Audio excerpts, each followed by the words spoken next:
Hey guys, in today's video, I'm going to show you how you can decline a call on your iPhone when it's locked. You might have noticed that sometimes you don't get the red decline button. Let's see why and what you can do about it. Method 1. Why there's no decline button. When your iPhone is locked and someone calls, you're probably just seeing the slide to answer screen.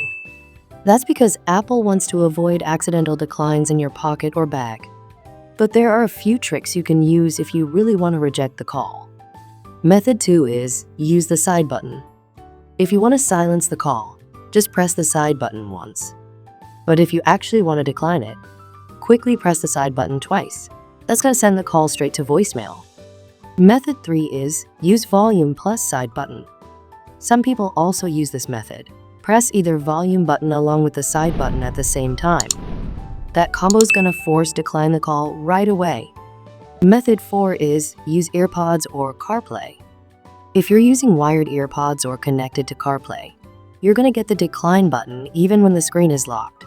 So you can just tap decline from there without any hassle. So yeah, that's how you decline a call when your iPhone's locked.